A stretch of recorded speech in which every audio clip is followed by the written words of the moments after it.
Hey, it's me, Jemma, and I'm here at the Crumbs Doilies shop in Soho. And you might be able to tell from my voice and maybe my red nose, I have a terrible cold. But don't fear, I'm here for you. I still have a recipe, and this one, because I need to get home to bed, this one is going to be really quick and simple, but no less delicious. You might recognise these guys from the Crumbs Doilies Instagram feed. These are cookie dough filled Oreos, and they're ridiculous, and I'm going to show you how to make them.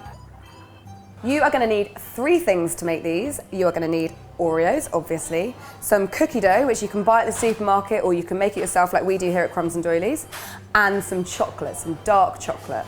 That's it. So the first thing you're going to need to do is to separate your Oreos, which, as we all know, involves a little twist. And if you do it right, you should end up with 1 clean biscuit and 1 creamy biscuit. Now, obviously at Crumbs Doilies we make our own cookie dough here, but you can just go right ahead and go to the supermarket because there's plenty of options there. They usually come in like 350 gram packets, and you're going to need about 200 grams per pack of Oreos, I'd say. And I have rolled mine into this handy roll, which is just slightly smaller than my Oreo biscuits. So I'm going to cut mine into sort of 1 centimetre discs. They'll get a little bit squished up, but that's okay. You can reform them a bit with your hands.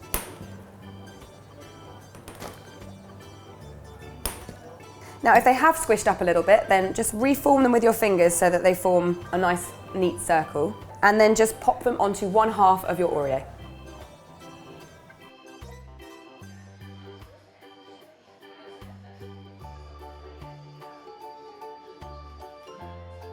Right, now I've got all my cookie dough in there, it's time to reassemble my Oreos. So I'm going to pop the lids back on and give them a little squeeze, but not too hard because you don't want to crack your cookie.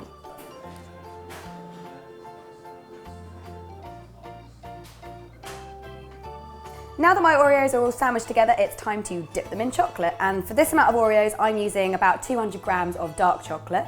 I've melted 2/3 of that here, and I'm going to add the last third in and stir it until it's completely combined and melted. And what that's going to do is kind of roughly temper it.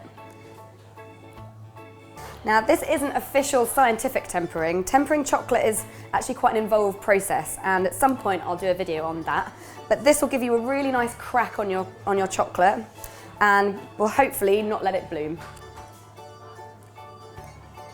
Okay, now that my chocolate is all nice and melted, it's time to cover these Oreos in that chocolate, and the best way I found of doing that is to just put the whole Oreo into the bowl and kind of turn it around until it's completely covered. I'm going to use a fork here just to kind of move it about.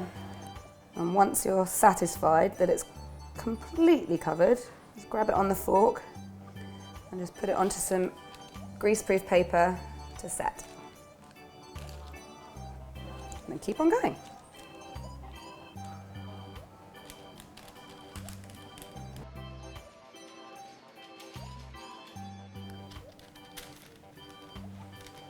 Right, now that they're all covered, I just need to leave those to set. That'll take about 10 or 15 minutes.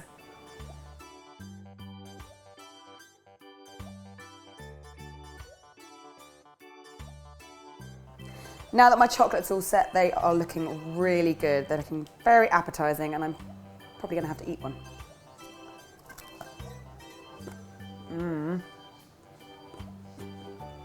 Got all those lovely layers. You've got the chocolate, the cookie, the stuff in the middle of an Oreo, that yummy cookie dough. I could actually eat these forever. I might actually do that.